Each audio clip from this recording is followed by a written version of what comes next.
Hi there, everybody. Welcome to Trans and the Unfriendly Friday. Today I have with me Cherry. We're going to be talking about all of really cool things. How you doing today, Cherry? Erin, I'm doing fantastic. It's so good to see you. Oh, it's very good to see you as well. Very good. Thank you so much for coming on the show. It really means a lot to me that you'd take the time to speak with me. So thank you. Well, I'm really happy to be here. Oh, good. So I don't know if you're familiar with the format of the show. If you like, I can give you a quick rundown. Please give me a rundown. Sure. So I generally like to start with talking about your trans experience, like how you came out and stuff like that. Then I like to talk about any projects or any hobbies or interests you might have, anything else you might be working on in that regard. And then finally, we can wrap up with whatever you want to talk about. So whatever's on your mind, and we can chat from there. Yeah, sure. Cool. Sorry, my throat's a little scratchy. I gotta drink some water. Oh, you're fine. You're fine. So my experience as a trans woman is very interesting to me Hmm. because I've like felt really strongly that there's a lot of like maltreatment of trans femmes online. But, I never knew how bad it was until I kind of experienced it, right? So I said, and it was kind of unfortunate, but I did mean this. I told a friend recently, I said, "If I knew how bad it was before I came out, I might never have come out." There's a quote in have you ever read Lord of the Rings? Mm-mm. I'm sorry. There's a quote no, it's fine, because now I can say the quote for everybody who hasn't read it. Mhm. There's a quote in the first book, Fellowship of the Ring, when they're all deciding to see who's gonna go on the big team to go destroy the ring. Um, they're picking team members, and some of the last people on the team, on the squad, are, Merry and Pippin, who are, Frodo's, friend and cousin. Mhm. Um, I think actually they're both his technically his cousin. The hobbits are weird. I don't have to go there. But they're sort of comic relief type, relatable characters. Um, they're fun, and one of the characters says, if these guys fucking knew, he doesn't say it like that. If these guys fucking knew how bad it was, what they were about to go through, they wouldn't volunteer for this. They can't possibly understand. And Gandalf says, well, that might be true, but they would be ashamed and they would wish that they were brave enough to do it. And that's kind of how I feel about being trans, is that maybe knowing everything that I know now, um, I might not have transitioned, but I'm still glad I did. Yeah. I think it's a very worthy thing. And every time I see a trans femme come out or whatever, really any trans person, but especially someone whose experience I relate to very directly, Mhm. I get very emotional, and it's very sweet seeing that. It always feels like a little victory. Yeah, it does, doesn't it? Every time you see a little egg crack or something, it feels like, ah, yes, finally. Yeah. I But think it's a symbol of somebody being brave on their own terms. yeah, absolutely, I agree with that. Um, I relate a lot to that quote that you read. Actually, for a long time, see, I transitioned when I was 31, and for a long time, I had like a bunch of trans friends. And I was like, "Oh, I really admire your strength and how much it takes to come to terms with that about yourself and stuff like that." Yeah, yeah, I really was on that side. I wasn't brave enough to do it myself back then. But I wish that I was. Yeah, absolutely. it's um it's very funny because I uh I think the thing that tipped the scale for me coming out was because I had identified the discourse used to be not so advanced, even as much as like 10 years ago. Hmm. I identified as genderqueer at that point in time, and I hadn't even heard the word non binary. Like, I was just working off the logic of somebody who had known a handful of queer people in high school. Uh, uh, and of course, when you know a handful of them, you know all of them. Sure. Yeah. That's how it feels, at least. I've had some fun experiences with people, girls who are like, and I won't name names, obviously, that'd be very cruel, but girls who are, kind of in the closet to this day in the Sure. community who hook up with the lesbians. I'm familiar Yeah. with the discourse. But it's very funny because you don't expect that when you're younger. It Right. feels so abnormal. Yeah. I keep trying to tell people about this one difference, this one important thing. um, and I mean, there's nothing wrong with inherently being like abnormal, but as far as trans people go, there's really nothing abnormal about being trans. I'd say it's uncommon if we're talking about an individual person, but it's so normal. We're kind of everywhere. Um, and in some form or in some sense have been for a very, very long time. As long as I can tell, at least. I don't like to engage in what they call like presentism historically, Mhm. which is where if I were to like project present day gender categories onto the past, there Mhm. might not always have been trans women per se if there wasn't always this like social role of women in society. But Right. as long as there have been those types of social roles, Mhm. my understanding is trans people have existed and will continue to exist, despite the efforts of some very, very determined individuals out there in society. They are quite determined these days, it seems. I mean, with what's coming out in Idaho and Texas and Georgia and what is it, New Hampshire now? My God. Last year it was like 17 states introduced like anti-trans sports bills or something like that. Um, it's crazy. It's really a dangerous time right now.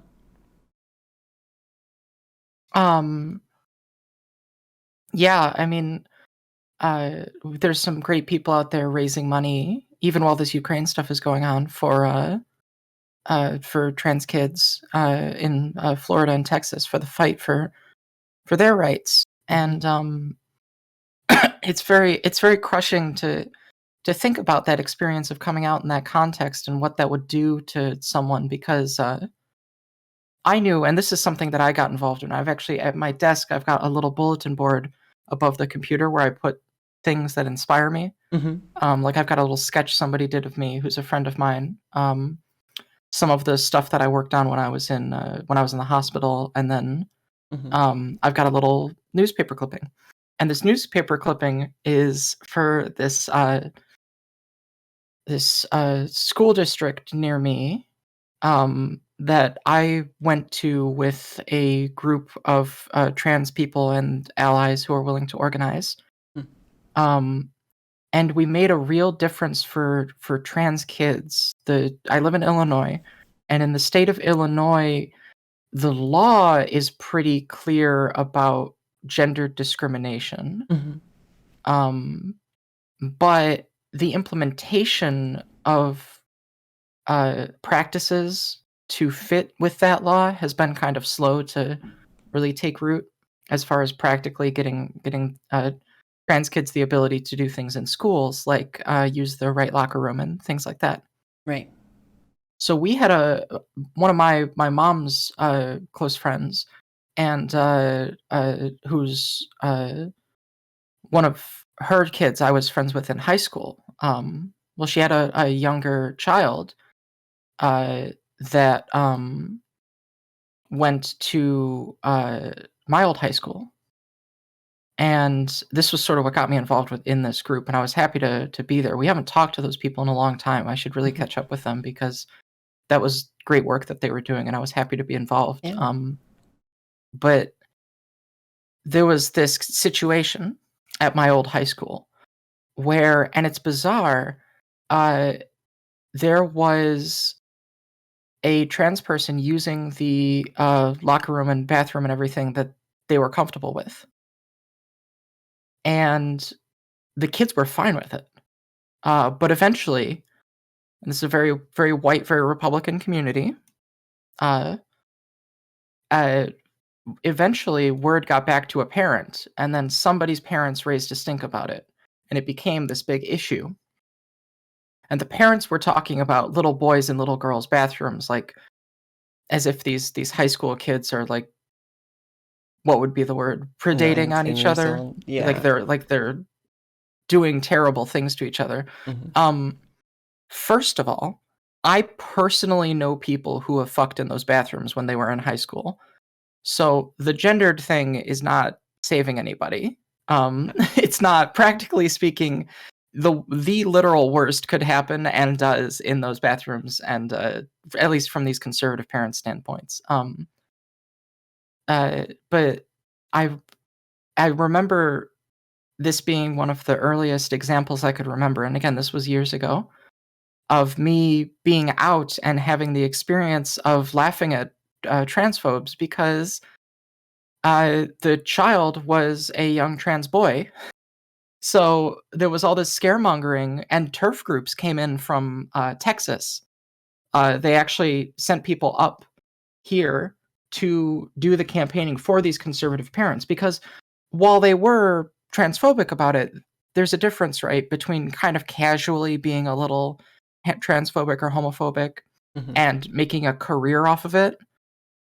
So these groups sent these people up here with like these. They came into this school board meeting with like these whiteboards with like all of this like information drawn up on it, um, to talk about like the victimization of children and stuff. And everybody was kind of annoyed by them because one of the things that unites people in a town is people from outside that town coming in and telling them what to do.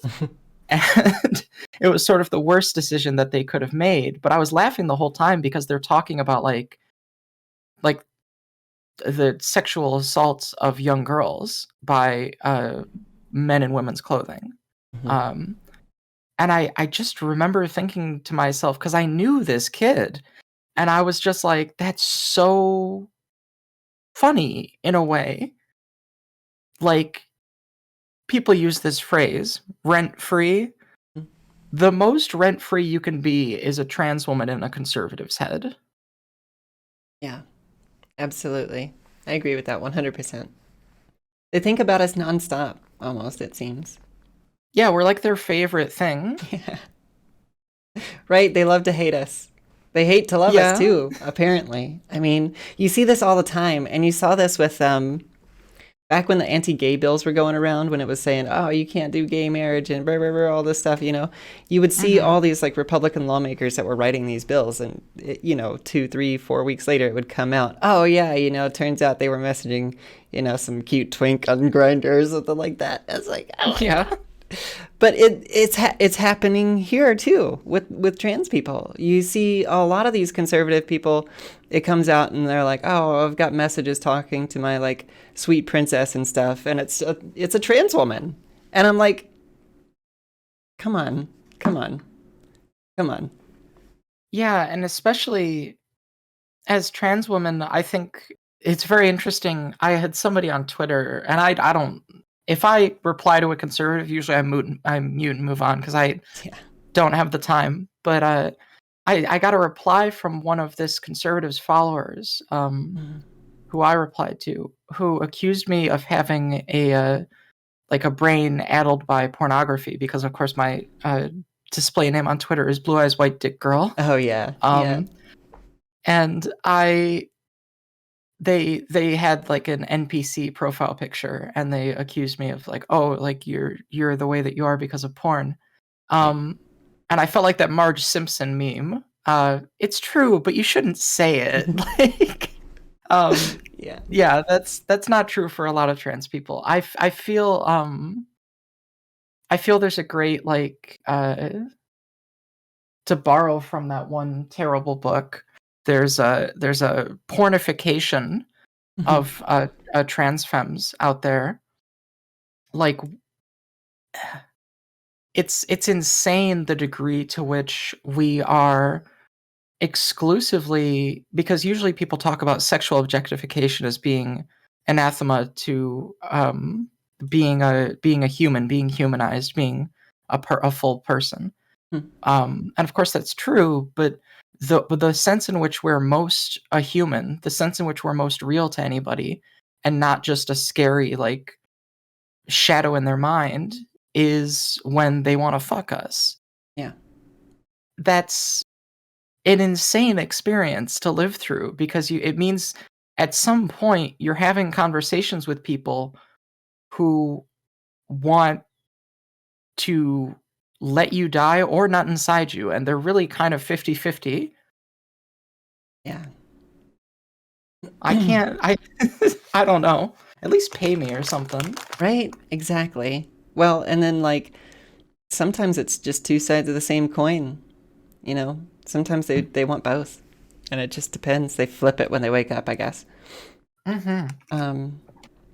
But yeah, no, I totally agree. You know, it's odd too because it seems like trans femmes in particular, the ones that get into sex work, that's like the most dangerous occupation you can have. You're subject to so much hate, and like if you were to go out and actually have clients and stuff like that, like you have to protect yourself.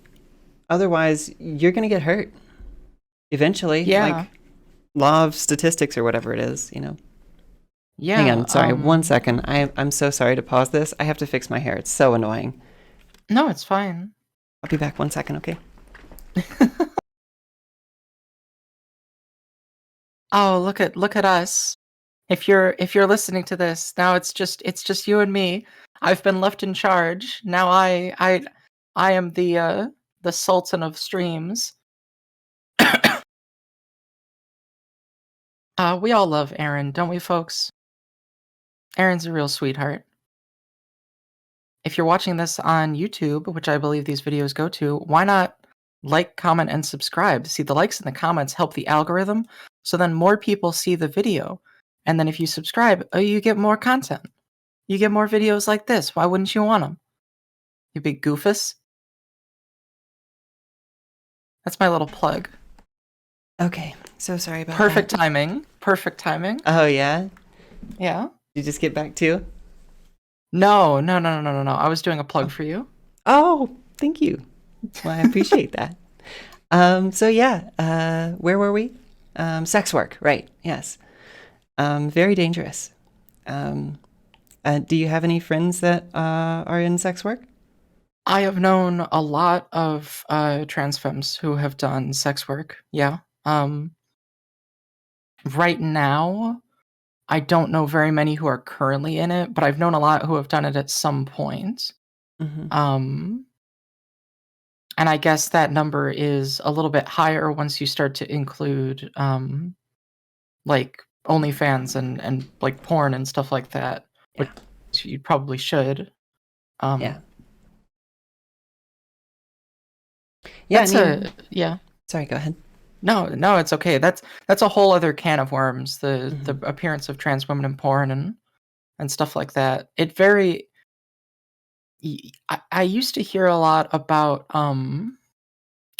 how the main trans women that you seem to hear from on social media are like thin, white, able-bodied trans women. Mm-hmm.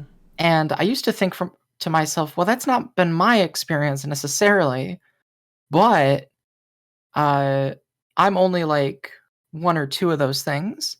Mm-hmm. So maybe that's skewing my experience a little bit. However, I think that a lot of people's experience, again, with trans femmes is built around their porn consumption. Mm-hmm. And I think that when you look at that stuff in porn, it's a lot of like, you have to be you got to be like two of three things, really. You either have a huge dick, or you're skinny, or you're white. And if you're two of those three things, you're golden. And you can, yeah, usually like two is ideal. That's what I've noticed. And like, there's nobody else.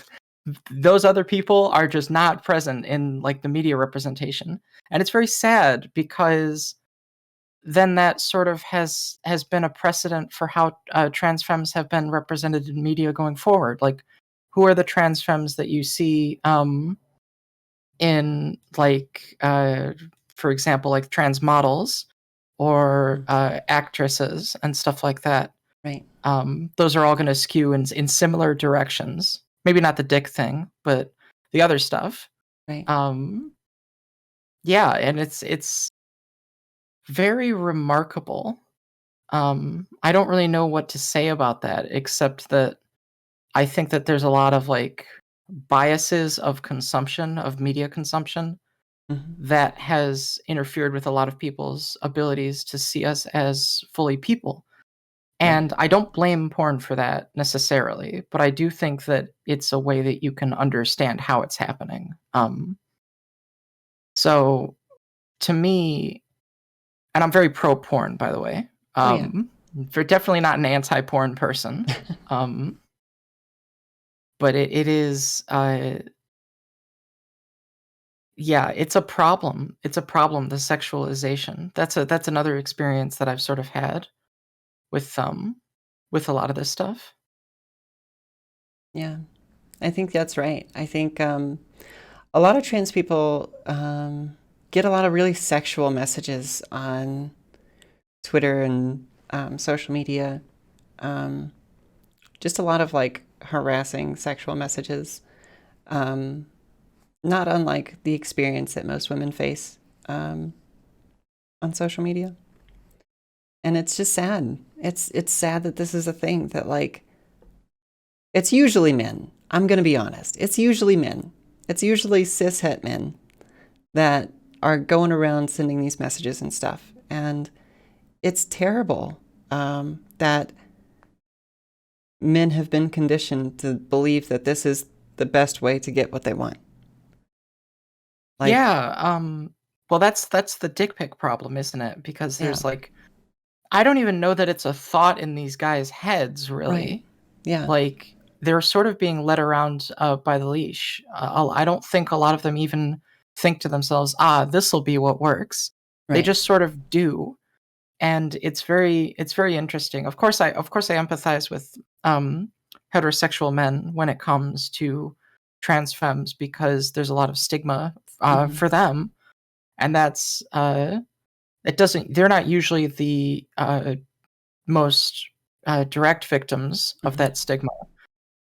But I think it sort of erases an essential part of you if you have a feeling like a deep love and it's forbidden. It's like in some kind of harmless way like that, like if you Hmm. love a trans woman and you aren't allowed to be that and be who you are, that's gonna deeply affect you. So I'm sure a lot of these dudes are struggling as well. Of course, not my first thought when I get a dick pic from a guy, but Right. definitely, definitely, there's a lot of color to that situation as well. Oh yeah. Um, I mean, I could read through my DMs. Uh, I get a lot of variety in my DMs. I get like 3 types of DM I've noticed. Uh-huh. Um, one of them is like, "You're evil, I hope you burn in hell," and that's a pretty good one.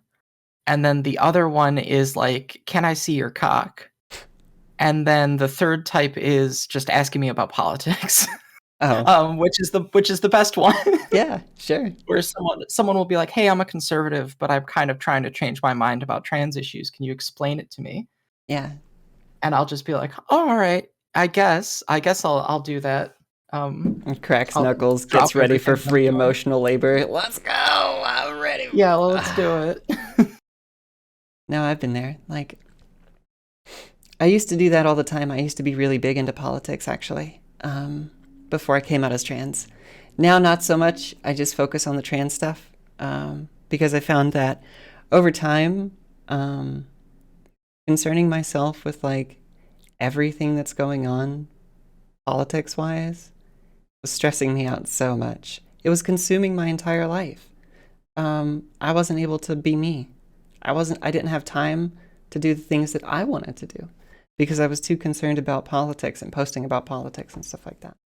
So I found that when I like took a break and like refocused, I'm a lot happier. So I I just found my niche, and I'm just gonna stay in my little alcove over here, just nice and comfy. That's what I'm gonna do. Yeah, that's a good niche. I think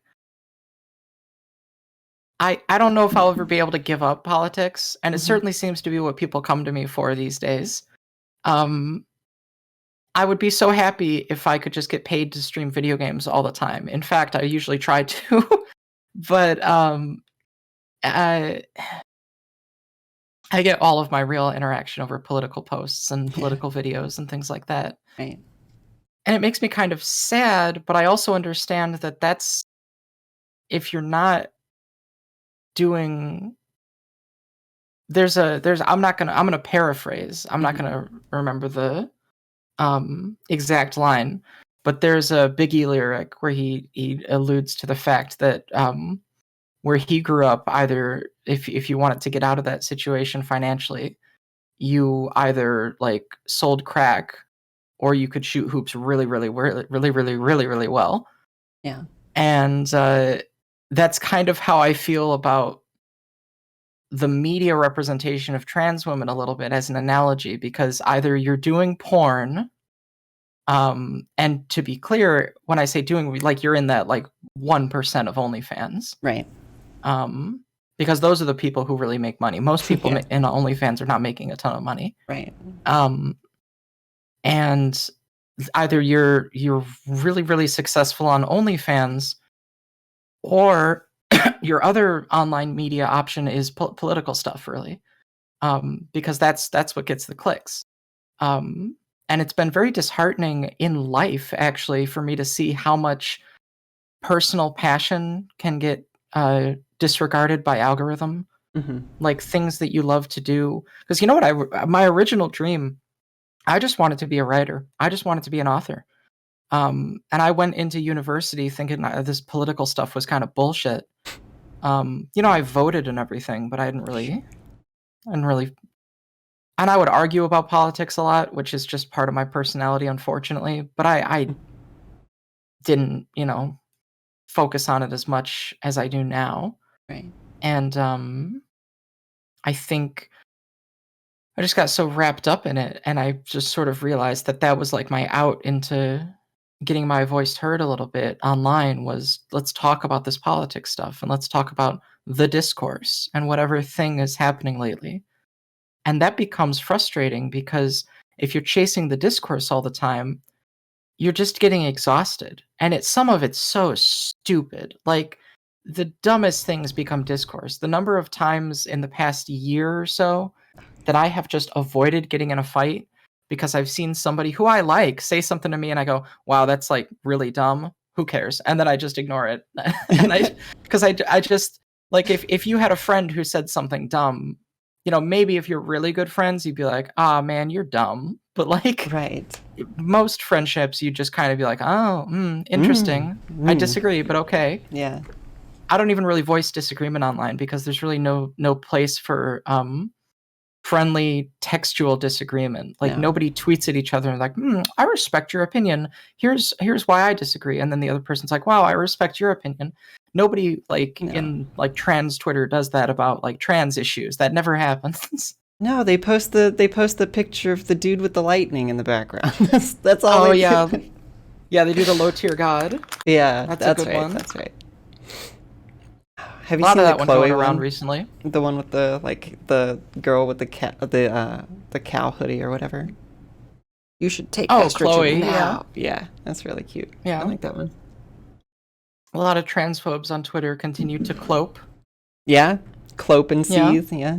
Yeah, clope and seethe. I'm planning on having her on soon too. She is fun. Yeah, I'd like to watch that. She's a lot of fun. Yeah. I don't know her super well, but I always enjoy what she has to say. She's very, very online, coming from me, in a way that I'm not. So I enjoy it because there's online and then there's online and then there's online. We all come from kind of different communities. Yeah. But there's been so much drama online lately, and I've just kind of ignored it. Like for a couple weeks now, I haven't covered anything really political, except there was a there was this one video by a YouTuber who I disagree with, and I covered it on stream, and I just kept being like, "What's the source for this? What's the source for this? source?" And there was not very good citations. Mm-hmm. So then I ended up searching up all of the books that appeared on screen very, very quickly Mm-hmm. during like short segments, and I'm going to read all of those books, and then I'm going to do a response, because it's annoying to be making a video and just not have like anything to contribute when you're reacting on Twitch or whatever. Right. Which is why Twitch politics is so deeply rooted in making people just cover whatever the latest dumb thing is. Because if it's kind of a dumb thing to cover, then everybody can cover it very accessibly. Nobody needs to argue really about sources if the question is like somebody's phrasing or conduct or something like that. Right. Yeah. And that's why a lot of them manufacture it. Mm-hmm. Oh, yeah. No, I want to talk about that. Yeah, I absolutely agree that some of this shit is manufactured. Like, for sure. There's no way that some of these people are arguing about this fucking stupid bullshit. All the Kink at Pride stuff really pissed me off. That's all I'm going to say about it, really. Like, what is even the point? Who cares? Like, what is the point of arguing this? Like, yeah, aren't there already things in place to, like, punish the people who are being sketchy and harassing people? Like, why do we have to make it about clothes? What's the point? Sorry. No, yeah. I mean, this is a debate in the queer community that I'm aware of going back to at least the 80s. Yeah. But specifically, kink at Pride versus, like, do people consent to it is an argument that I remember seeing for the first time in 2014 when I was on Tumblr and I was scrolling through TERF posts. I saw a lot of like TERF Tumblr, the radfem kind of side of Tumblr, posting that. That was one of their favorite arguments, and they had it down to a science. So they had years of posting and reposting that same thing, and now more mainstream political coverage online is picking it up to the point that there are like articles about it now. And it's just really, really, really bizarre. And I got angry. I mean, Dylan Burns' chat was kind of ribbing me for this. I mean, they probably thought I was crazy, but I took it in good humor. Yeah. Because I made a video once where I was just recording off the cuff. Didn't really do this whole like script and editing process that I sometimes do with other videos. Mm-hmm. But I said some things about the Kink of Pride discourse. Chief among them was at one point, I was like, oh, people are so worried. What if my child sees this? What if my child sees this? And I believe the thing that I said, and I'm going to try to get this as close to verbatim as possible, was, I hope they see some fucked up shit, because then maybe it'll turn out cooler than you. Which is spicy.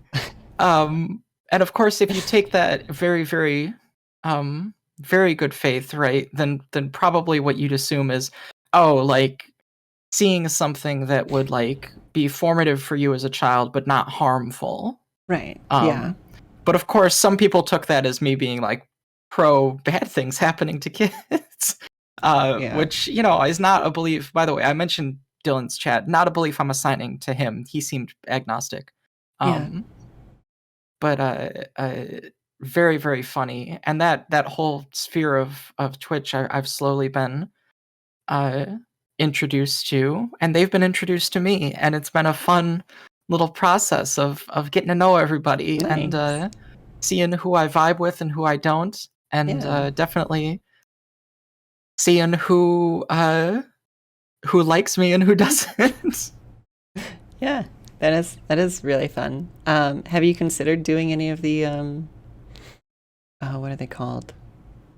Like the panel shows? Yeah, the hippy dippy, whatever it is. Yeah. I have a couple problems. I've watched a couple of them, just a couple times through, and I'm not huge into the format. I have had people on my channel to argue with before. Yeah. but and maybe you can tell by talking to me. I talk a lot, and I'll sometimes interrupt people. But usually, if I interrupt somebody, I realize that I've done something wrong. Mhm. As opposed to in some of these debate panels, people just talk over each other, and it doesn't even seem to occur to them that they're doing anything unsporting. But that always comes off to me as like a below the belt kind of thing, to be interrupting somebody and talking over them like that. And that's a big no-no for me. So any environment that I would, and it sounds silly, but any environment that I would be in where I was going to have any kind of argument with somebody, I'd need it to be moderated so we both got our time and things like that. Right. I think modern day debate does a good job. Yeah, that what's his name? James, that James fellow. Yeah. Seems good. like a nice gentleman. I think with respect to that, the other problem that I would run into with some of these shows is how popular it is to either cover petty personal drama, which I'm not usually a fan of doing, or debate conservatives, which it is such a like a dead end thing, because when you're talking to a conservative, what you're really doing is talking to the audience. Yeah. Because a conservative will say something, and then you'll kind of turn to the audience and go, okay, well, we've actually got these studies that say that that's not true, and this organization and that organization, and here's the statistic. I can link you this, and that makes you seem credible to the audience. But the conservative's never going to care. No. So at that point, what it feels like is I might actually just be better off just talking to my audience. Yeah. I've thought about doing some kind of show like that, or some kind of appearance on somebody else's channel where I can sort of get a little bit more notoriety and see if more people like me, if they know me. Which is a tricky thing because some people, when they know me, they decide they don't like me. And of course, on the internet, that's always leads to a lot of fun situations with people who have very normal reactions to engaging with creators. Mm-hmm. I've actually got a segment from a recent Elden Ring stream that I'm going to upload. I think I recorded this Saturday. I'm going to upload it pretty soon. After I'm in the middle of doing all these fundraising streams to cover expenses for my car. Right. So I've been doing 1 8-hour stream every day. And today's the 4th day of the fundraising stream. So I'm going to do another one after this. And this, so that's kind of taken up a lot of my time. But this segment is me talking about more or less how you shouldn't tell people to kill themselves on the internet. Yeah. And my main argument for that, to summarize, is that not even that it's wrong, right? You've probably seen that meme where it's like, how I feel knowing that my enemies are like inherently evil and or ontologically evil, and thus there's no act against them that's morally wrong or something. Yeah. Yeah, that's very funny. I think what makes that interesting to me is that I avoid doing stuff like that, not because I think it's wrong, and not even necessarily because I think I would get banned for it, although I've never been banned from Twitter. People make fun of me because I have so many tweets. I saw somebody tweet at me once, and they're like, I know you're an insane person because you've got like 6-figure tweets. And I was like, well, that is correct. I've never been banned for saying transphobic things or stuff like that. So, peace. Like, I'm always thinking about that. I have a lot of tweets where I'll say things like, well, I don't think J.K. Rowling is a transphobe in her heart. And a lot of people will be like, well, she is like a transphobe. And if you talk to me offline, I'd say, of course. But these social media sites, you really have to like moderate your own comments about people. So I've just slipped into this very quote unquote charitable way of talking to people where I might think something bad about them, but my reflex now is to say the opposite. And I've developed a few fun phrases for when I think somebody is one of those detestable people who the world would be better off without. I've developed a lot of very polite ways of doing that, sort of like how people have like work email etiquette, where if what they really mean to say is, hey, did you fucking read what I said? What they'll actually say is, per my latest, like, Right. Yeah. stuff like that. Yeah. And it's powerful. It's adult language for those situations. But I was telling my chat, I just don't think you should say things like that to people because of what it does to you. Right. I think it's sort of psychologically hurtful. This is one of the things, and I mentioned, I think, J.K. Rowling intentionally. This is a thing that she gets right philosophically, I think, in the Harry Potter books. Of all things, there's this plot element where Voldemort splits his soul by killing people so that he can put his soul basically in like a phylactery and then he can live forever because it'll be protected, so part of his soul is always around. He splits his soul by killing.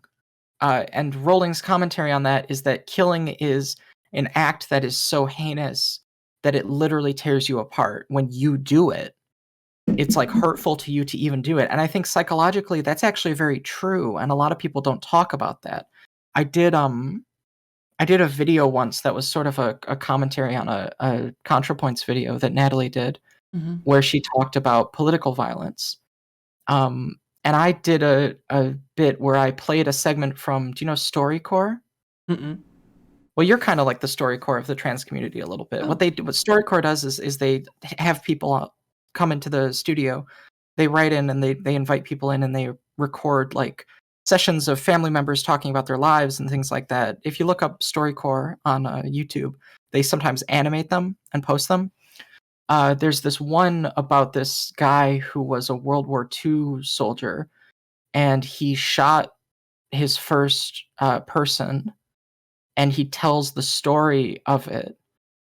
And it's very, very moving. And I like, and we're talking like the world's most justifiable war, presumably. Like, he killed a Nazi, but the way it like tortured him and like how he saw him like every day moving forward. He would talk about like he sees him every night, and it's just such a deep act, like hurting somebody or killing somebody, that if I were to do that, I think it would haunt me in ways that it isn't even possible for me to speculate on. So I was trying to tell people, I was like, listen, you're talking about something that is gonna like, not that I believe in a soul, but is gonna like hurt your soul, basically. It's gonna cut you to your core if that were to happen.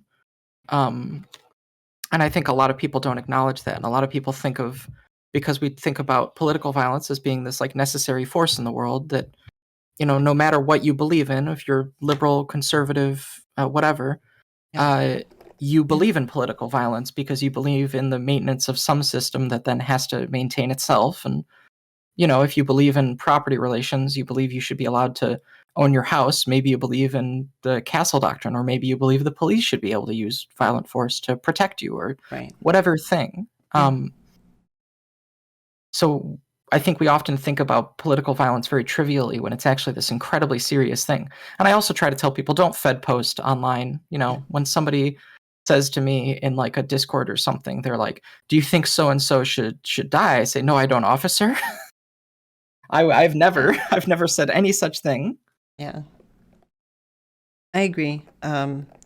It's actually something that I talk about a lot to my friends specifically, because I think this applies not just to telling people to harm themselves, but I think it also applies to anything that you can really talk about. You know, when you use some of this like demeaning language, when you give voice to your dysphoria sometimes, it can permeate through yourself and perpetuate a cycle where it changes who you are as a human being. It changes your mindset. You don't think about it at the time. You don't think about it when you're making edgy jokes. You don't think about it when you're, you know, using slurs ironically. You don't think about it, but it changes your language. It dynamically changes you. And it's, a lot of people don't recognize it at first, and they'll you know, hand wave it and say, oh well, you know, it's just funny. I just like it because it's funny. And they might not feel the effects for like 3, 4, 5, 10 years even. but I have deeply personal experience with this, and I can tell you that it always comes back. Always comes back to you. You'll reflect on your life at some point, and you will feel deeply ashamed of some of these things that you've said, and there's no way to take it back. You can't turn back the hands of time. So all you can do is improve and try to be a better person. And I just wish people took it more seriously, because it is deeply meaningful. Like, it seems like a joke online because everybody can hide behind avatars and stuff like that, but these are real people you're talking to. And they have real emotions, and those are valid too. Yeah, I think you're absolutely right, and something that really strikes me about that particular comment is the sort of transgender context of it, where I there are some trans femmes that I despise. You're not gonna like everybody in life. Some of them I just don't vibe with. Other ones I think are actively cruel or hateful people, and I detest that about them. Yeah. Um, and it's very difficult because I'm a very weirdly a very forgiving person. Where it's always my intention to forgive somebody, and the only thing that I require from them is that they not do whatever the behavior I'm forgiving them for was continuously, because of course if somebody's still hurting you, then it's still difficult to forgive them. Right. Um, I got into a bit of a conflict with a larger streamer who hasn't been streaming a lot lately, but she said some or repeated some very unkind things about me. And I said this on stream recently, and I highly doubt she'll ever see it, but what I said was, "I forgive you. Um, Everything you said about me, I forgive you. Please just don't do it again." Yeah. Um, and that's just kind of my philosophy. Unfortunately, some people online are dedicated to doing it again. But what hurts me about that is that a lot of the time I look at these people and I see a reflection of myself, especially if they're trans women, in a way that I don't a lot of the other time with other people. It's kind of like if you I don't know if you have any siblings, but, it's like if you are in a crowded place and you're meeting up with a sister, and then you see someone in the crowd who looks just like her, and it is her, but for a second, you've got that moment of, like, recognition. It's that moment of recognition to me that I feel a lot, where I'm just like, "We shouldn't be doing this." Yeah. Like, how dare life conspire to turn us against each other? Right. It's a deeply troubling thing. Yeah, it makes me really upset, actually. Yeah. I hate We it. don't have to talk about it if it No, bothers you. it's okay. It's okay. I just, we get it from so many different sides. Like, we need to be united. Yeah. We can't be fighting each other. It's too important. We have to save lives. Yeah, I mean, and I've got kind of an open door policy, I suppose, with forgiveness, where it's, if somebody hurts me, you know, just I don't even necessarily need an apology, to be honest. It helps, but only if I want to have the apologies are for when you want to have relationships with people. Like, if your friend hurts you and you still want to be friends, the apology is kind of necessary. But if you're not maintaining that relationship, you don't really need the apology. You can move on without it. Um, I don't really need an apology from a lot of people. What I need is a change in the behavior. Um, and that's something that I've sort of realized about myself as well, that there are times when I just need to change my behaviors, because you can't go around hurting people. I say it sounds like a dumb thing to say, but uh, I used to be a lot meaner online. I think I still sometimes I indulge a little bit. Um, Mostly where I call people stupid, I guess, is kind of the peak of Sure. of me. But usually it takes something for me to say that. But it used to be I was just I think a lot more in a worse place in life. I mean, life still kicks my ass a lot, but I think the worse place you are in life, the more of a kind of shitheel you might be. I've noticed that with a lot of people where they're very low self-esteem, and because of that, they hyper compensate in ways that are hurtful to other people. I don't know if it's deliberate, but it is very interesting that it seems to be some sort of personal drive that a lot of people have to be hurtful to each other. Yeah. Yeah, see, for me, I have low self-esteem too, but it just manifests in me being sad. See, why doesn't Oh, everybody yeah? just be sad instead? Well, I don't know. that's what they say, right? Anger is often a secondary emotion Right. to other things. If you have anger, sometimes it's just anger, but sometimes anger is something else in disguise. And I think for a lot of people, it's sadness or fear or something like that. Yeah. Because your brain creates anger so that it can deal with those problems, um, so that it can kind of tank through them.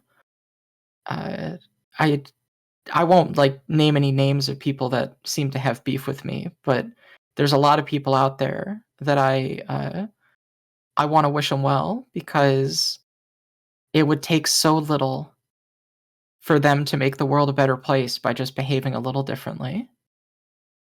And I guess I can't expect that. um, but it sure would be nice.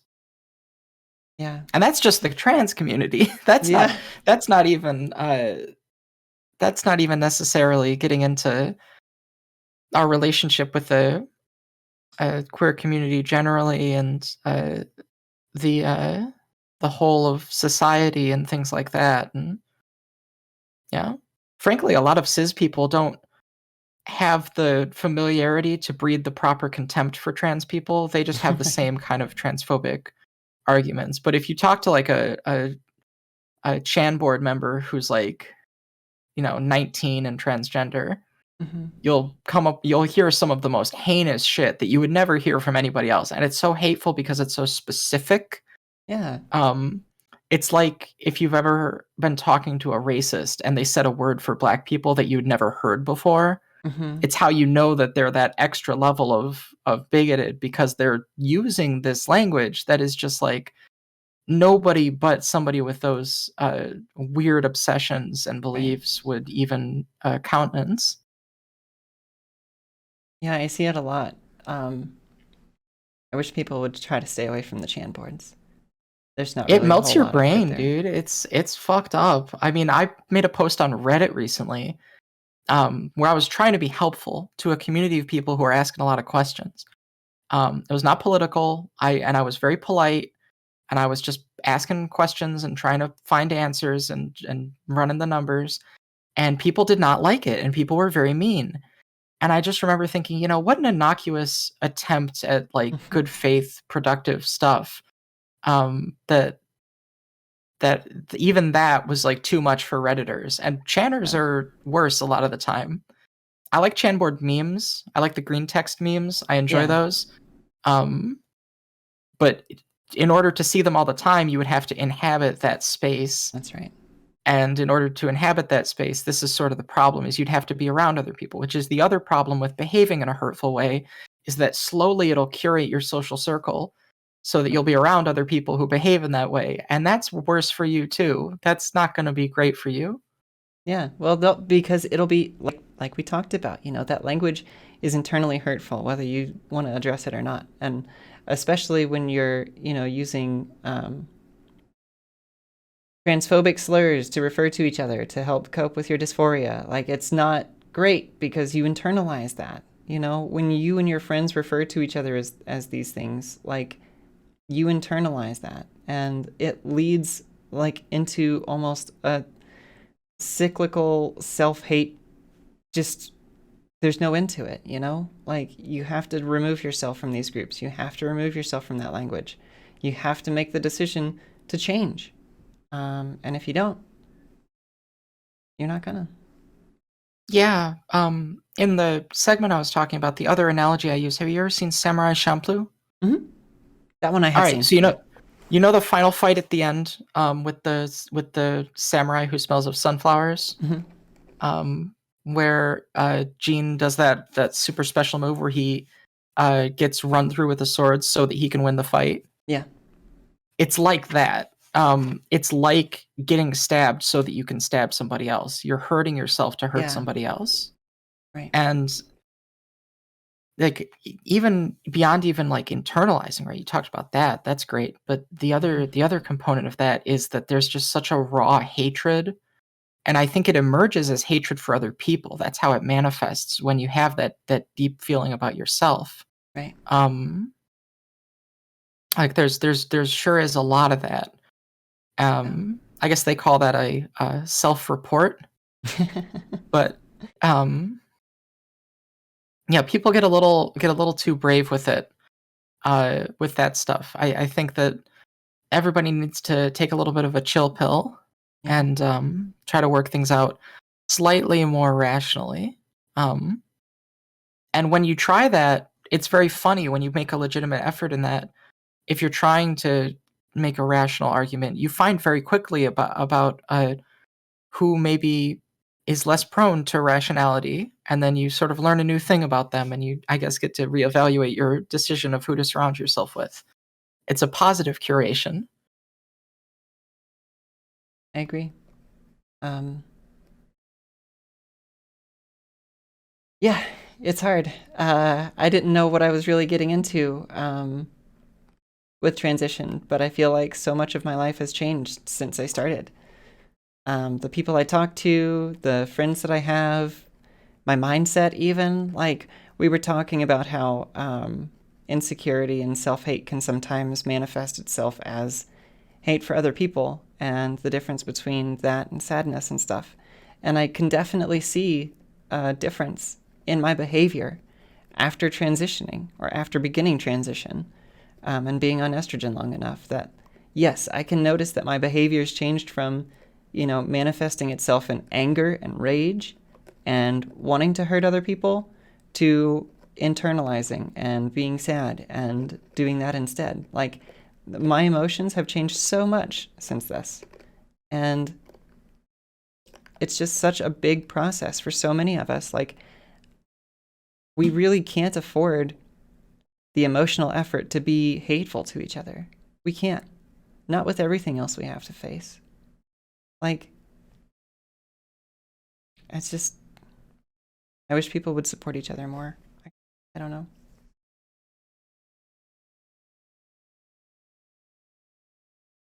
Yeah, that's we'll get there. We'll get there eventually. I think so. Yeah. I'm trying to respond to a lack of kindness with kindness lately because I've the older I get, the more empowering it feels. I'm only 27, but pretty soon I'll be 30 before I know it. I mean, it feels like yesterday the pandemic was just starting, and it's been 2 years now. Right. So yeah, time flies, and before I know it, I'll be there, and I'll have another sort of look back, and I'll think to myself, these past few years, was I the best person that I could be? Mm-hmm. Did I surround myself with the kindest people? Did I make the best choices? Right. What was I doing? Something I did with my chat recently is we listened to Duncan Trussell's podcast. If you guys don't know Duncan Trussell, look that shit up, because there's a lot of his segments on YouTube, and he's got one on depression, and he talks about fighting depression like you're fighting Satan, like the way that like priests do exorcisms. You're doing a depression fight in your body. Right. And he's got one about relationships that I found very insightful, and he's got one about death and loss. And we listened to these 3 segments, and I just, listening to that, I felt myself grow a little bit just listening to it. Yeah. Because it's so huge, and that's one thing that I think older people, not even that much older, but just people a little bit older than someone can do for us, is they can show you, like, I was just where you were, right? Yeah. and here's what I learned. And if you're not taking that on board, then what you're kind of doing is you're kind of doing a blind run. And you're probably, statistically, what you're going to do is you're going to get yourself into a situation somebody's gotten themselves in before, and you're going to think, God damn it, why didn't I see this coming? And you're going to think back to some old coot who said some dumbass thing to you, and you were like, oh fuck, he was right. That has happened to me on several occasions in life with really important stuff. And I guess sometimes you have to learn for yourself. But if we could be a little kinder to each other, and we could learn a little bit from each other. I tease my girlfriend sometimes. She's 9 years older than me. And yeah, I know, right? And I can't say much. My partner's 7 years younger than me, so oh my god, that's perfect. yeah. That's my ideal relationship. I keep trying to find older women. That's my whole thing. Not to get into that whole subject, but there was, and granted, there are some problems with his conception of this, but there was I think Socrates quote, something to the effect of like, young men should date older, very heterosexual thinking, but young men should date older women because they can teach them so much about life and relationships, and it'll mature them a lot. And then when they're old men, they can date younger women and do the same.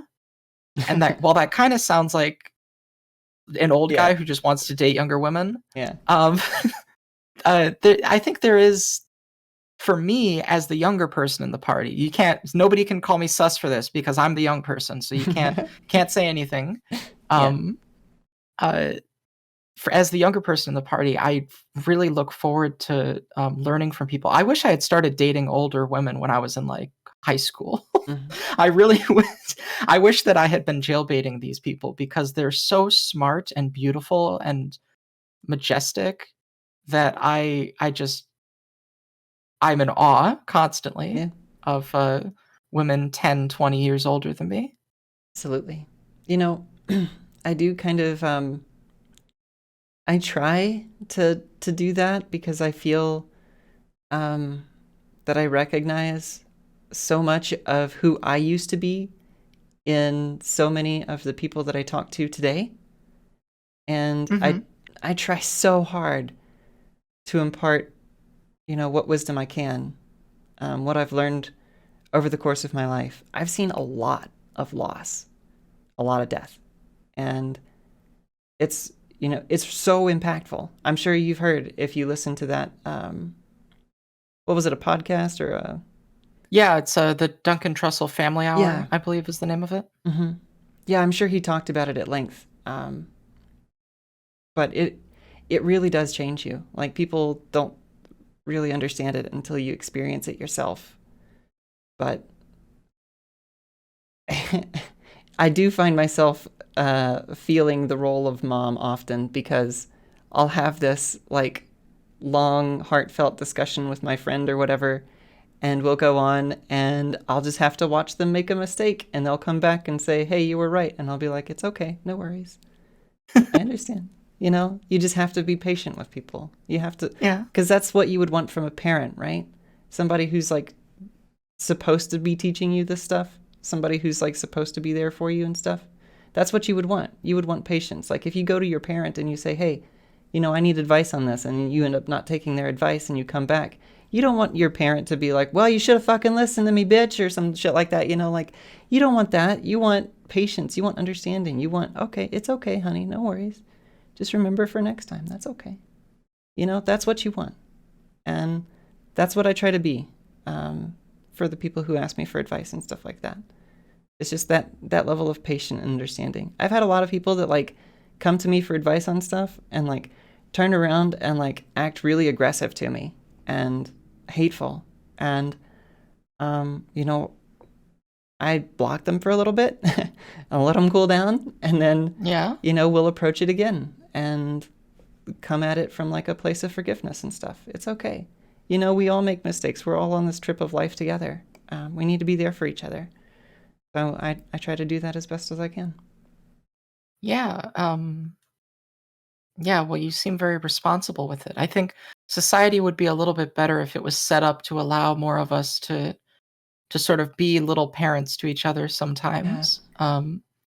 Because things such as they are, I think a lot of people have a lot of unmet social needs when it comes to being raised right and things like that, and it's not really being met anywhere else. And I don't know what the solution to that is, but it certainly does feel like a problem sometimes. Um, I mean, I'm very much into the mommy GFs, so that's kind of where I exist. Mm. That's my realm. Yeah. Um, I uh, yeah, I very much like just think about how much I have to learn because it truly is when you're young, you think you have things figured out, Hmm. and then you get a little bit older and you're like, God, I was a fucking moron. And I'm probably gonna keep doing that until I'm like 70 Oh years old. yeah. I'll probably be like, man, I was an idiot at 60. Yeah. And that's so frustrating. No, I mean, I was Um, 18 years old doing my taxes, no problem, right? Last night I had a mental breakdown about my taxes because I thought that I didn't file last year. Like, life is crazy, okay? You will have so many different moments of like forgetfulness and like just it's okay. It's okay. Just as long as we're all there for each other, right? That's really all that matters. yeah, I gotta do my taxes because I gotta look into all the stuff that I've made, all the tax documents that I've gotten from Twitch and YouTube because Oh, I have right. and Amazon because I sell books, so I have to do like 5 different sources of income. Um, yeah, it's really, really, really, really dumb, um, the way that the system is set up, but, so Yeah. I'm really stressed about it doing taxes this year, but I have to because I think I can get a tax refund.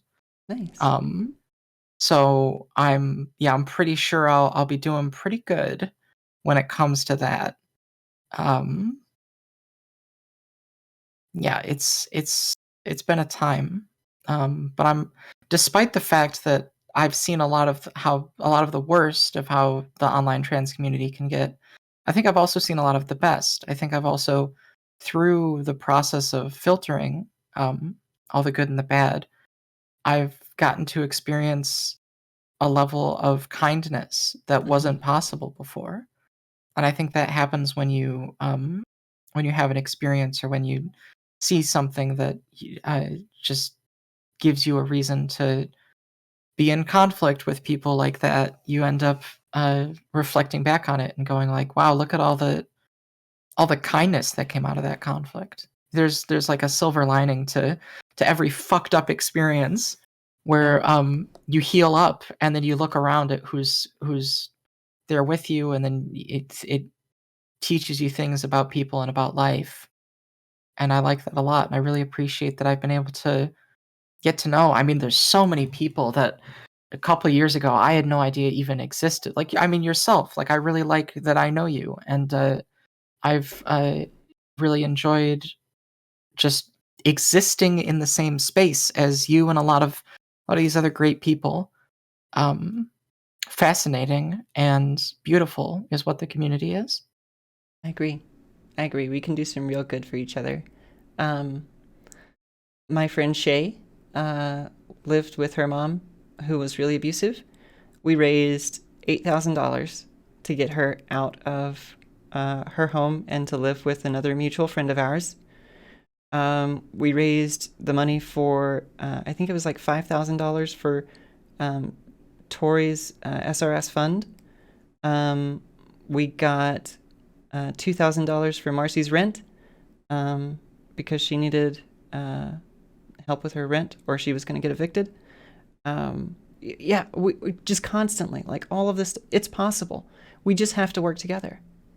And if we work together, we can do it. We just have to, we have to be kind to each other and we have to realize that we're all in this together. We're fighting a common enemy here. And we don't have time to spend fighting each other over it. Yeah, yeah, I think so. And sometimes the biggest enemy is the improvement of the self, I think. That's the real fight, in some ways for me. I used to think about conflict as being very external, and now I think about it as being very internal. I'm in a struggle with myself to be the best person that I can be for myself and for people around me, and I think that that's what it means to be a community. That's what it means to be the trans community, is when a few more of us start thinking a little bit more like that. Right. Exactly. Well, I would love to talk to you more. I have work in 5 minutes. Well, you So better go do that. I'm probably going to have to go to work. Was there anything else you wanted to plug here before we wrap up? Yeah, I love the opportunity to plug some stuff. Go for it. I have a YouTube channel, and a Twitch and a Twitter, all of which are Chariot, CH4R10T, and then the Twitch and the Twitter, it's _TV, because I noticed a lot of people do that, and the other Chariots were taken, and I was mad.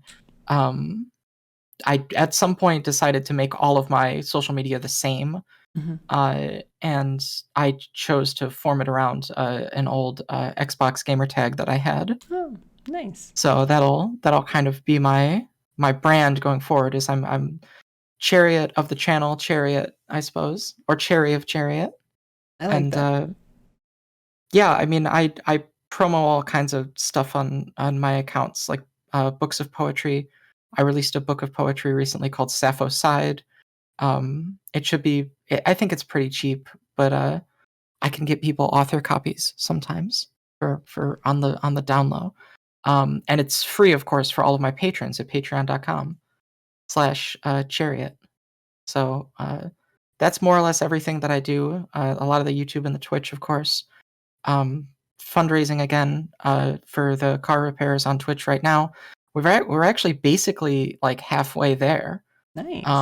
I got a lot of generous donations, and then a friend of mine donated a ton in bits, which was very funny to have come through the Twitch notifications. I love those. And Yeah. then we got stun locked for a few minutes trying to do the math about how many bits is $1. But that's all of my social media stuff. Thank you so much for having me on. Of course, yeah, it's a pleasure to speak with you. I'd love to speak with you more at length about your writing. So if you ever want to come on and do another special episode or something, I'd love to have you.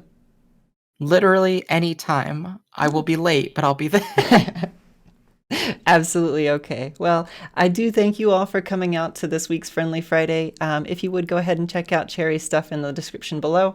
Also hit that bell icon and the subscribe button, and you know the rest. So do take care and try your best to stay unique. Have a great weekend, everyone.